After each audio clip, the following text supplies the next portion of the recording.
Hello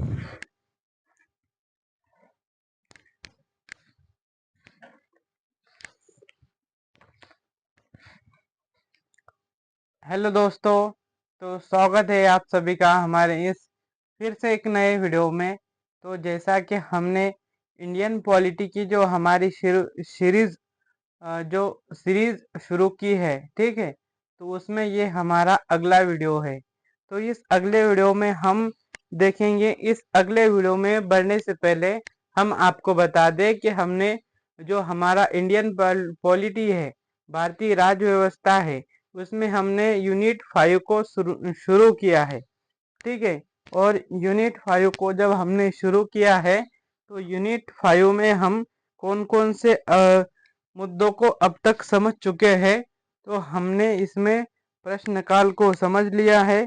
अब प्रश्न काल के बाद में अब हमने इसमें जो हमारा दूसरा दूसरा एक तरीके से टॉपिक था, जीरो हावर जिसे कहते हैं, ठीक है। तो हमने जीरो हावर को भी एक तरीके से यहाँ पर समझ लिया है।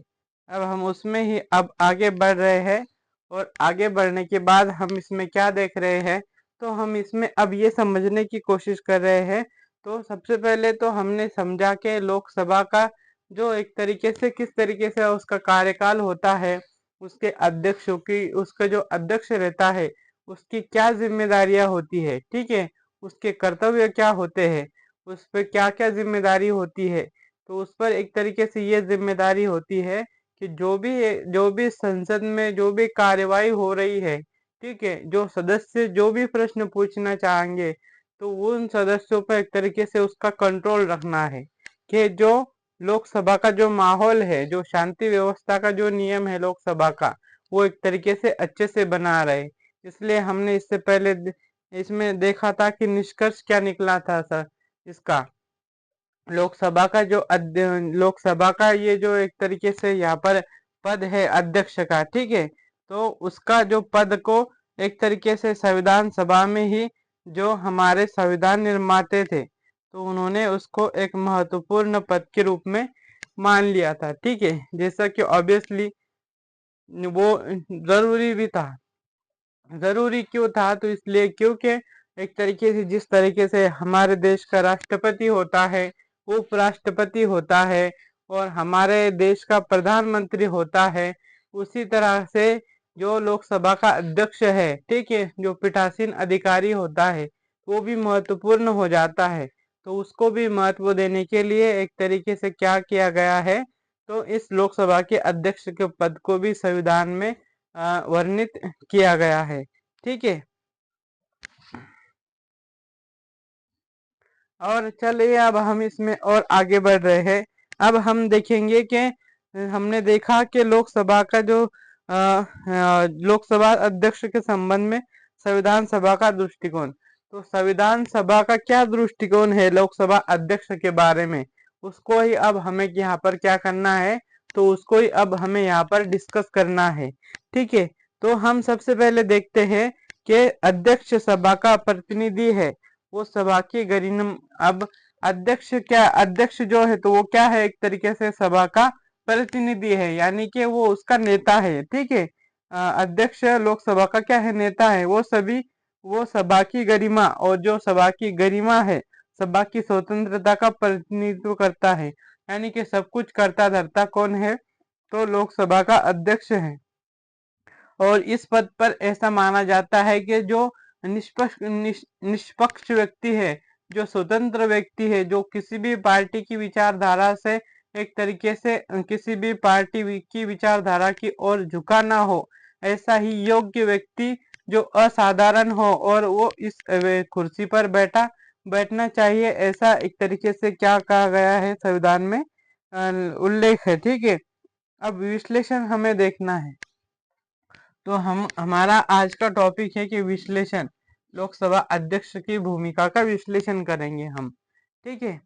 तो इसमें सबसे पहले हम देखेंगे कि जो भी हमने अब तक की जो भी बात की है, वेलकम वेलकम, हाय हाय एवरीवन। फिर जैसे कि हमने इसमें जो भी इससे पहले जो भी चर्चा की है, तो उसके हिसाब से भारत की संसदीय शासन प्रणाली के इतिहास में अब भारत की जो भी संसदीय शासन प्रणाली का जो भी अब तक इतिहास रहा है उसके अनुसार इतिहास में लोकसभा अध्यक्ष ने अपनी महत्वपूर्ण भूमिका का निर्वहन किया है। इससे पहले क्या हुआ है, तो जो भी व्यक्ति इस पद पर आया है, इस पद पर आसीन हुआ है, किस पद पर, तो लोकसभा के अध्यक्ष के पद पर जो भी व्यक्ति अब तक एक तरीके से आसीन हुआ है, उसने बहुत जिम्मेदारी पूर्वक बहुत अच्छे से अपने जो भी कार्यकाल को तो संपन्न किया ही है, साथ में जो अपनी जिम्मेदारी जो उसके कर्तव्य थे तो उसको भी बहुत अच्छी तरह से उन्हें फुलफिल किया है। ठीक है, तथा संसद की गरिमा और उसके महत्व को बनाए रखने का उल्लेखनीय योगदान दिया है। और सभी ने क्या किया है, तो ये जो अपनी संसद की गरिमा और उसके महत्व को बनाए रखने का उन्होंने उल्लेखनीय योगदान भी दिया है। ठीक है, यहाँ तक हमने इन बातों को समझ लिया था। अब हमें आगे बढ़ना है और देखना है कि भारत और ब्रिटेन और अमेरिका का निम्न सदन में अध्यक्ष एक तुलनात्मक अध्ययन करना है, तो हम उसको लिख लेते हैं अब। ठीक है, तुलनात्मक अध्ययन किस किस के बीच में, तो वो भी हमें यहाँ पर लिख लेना है। ठीक है, तुलनात्मक अध्ययन, तो तुलनात्मक अध्ययन किस किस के बीच में है, तो भारत, ठीक है, भारत हमारा सबसे प्यारा देश भारत, भारत उसके साथ में ब्रिटेन, जिस देश के एक तरीके से हम गुलाम रहे हैं, इसी ब्रिटिश ने हमारे ऊपर बहुत जुल्म किया है। ठीक है, और उसके बाद में अमेरिका, और इसी ब्रिटेन की जो प्रणाली है संसदीय प्रणाली, उसी को हमने एक तरीके से क्या किया है, स्वीकार किया है। क्यों स्वीकार किया है, क्योंकि हमने एक तरीके से उसको जो संविधान सभा में जो भी सदस्यगण बैठे थे उन्होंने देखा था कि किस तरीके से ये प्रणाली होती है और यही हमारे देश को यानी कि सूट करेंगी। ठीक है, क्योंकि अमेरिका की क्या होती है, तो अमेरिका की अध्यक्ष प्रणाली होती है और वो एक तरीके से वहां पर अध्यक्ष ही जो देश का राष्ट्रपति होता है वही सब कुछ करता है, उसको अध्यक्षात्मक शासन प्रणाली कहा जाता है और वही सब कुछ डिसीजन निर्णय लेता है। वहां पर प्रधानमंत्री ऐसा कोई पद नहीं होता है। तो इसके हम ज्यादा करीब थे, तो इसी वजह से हमारे देश में ब्रिटेन की जो संसदीय प्रणाली है उसी को अपनाया गया है। ठीक है, तुलनात्मक अध्ययन, तुलनात्मक अध्ययन, तो अब हमें तुलनात्मक अध्ययन किस किस के बीच में करना है, तो अब हमें तुलनात्मक अध्ययन एक तरीके से भारत, ब्रिटेन और अमेरिका का जो निम्न सदन है और उनके जो सदस्य होते हैं और उनको क्या शक्तियां दी जाती है, और जो भारत का जो निम्न सदन जिसे लोकसभा हम कहते हैं, तो इस लोकसभा के अध्यक्ष को और ब्रिटेन और अमेरिका के जो अध्यक्ष होते हैं उनको क्या पावर होती है, उसका ही अब हमें यहाँ पर तुलनात्मक अध्ययन करना है। ठीक है, जैसा कि आप सभी जानते हैं कि हमने ये जो हमारा यूनिट 5 शुरू किया है इंडियन पॉलिटी में, तो इसमें हमको क्या क्या चीजों को डिस्कस करना था, तो इसमें हमें संसद को डिस्कस करना है, फिर और राज्य विधायिका को डिस्कस करना है, यानी कि संसद में किस तरीके का कार्य होता है। ठीक है, किस तरीके की संसद की संरचना होती है, और साथ में ही जो राज्य की जो विधायिका होती है उनके क्या कार्य होते हैं, उनकी किस तरह की संरचना होती है, उनका संचालन किस तरीके से होता है, यानी कि वहां पर किस तरीके से काम होता है, इन सभी चीजों को हम यूनिट 5 में एक तरीके से पढ़ते हैं। और शक्तियां, जो संसद है उसकी पास क्या क्या शक्तियां प्राप्त है संसद को, और जो राज्य विधायिका है उनके पास क्या क्या शक्तियां प्राप्त है, और उनको एक तरीके से क्या क्या विशेषाधिकार मिले हैं, और इनसे उत्पन्न होने वाले विषय और इन सभी मुद्दों से मिलाकर जो भी इनमें आपस में समस्याएं उत्पन्न होती है, जो भी इनमें आपस में एक तरीके से बैर निर्माण होता है, तो इन सभी विषयों को एक तरीके से हम यहाँ पर चर्चा करते हैं। ठीक है,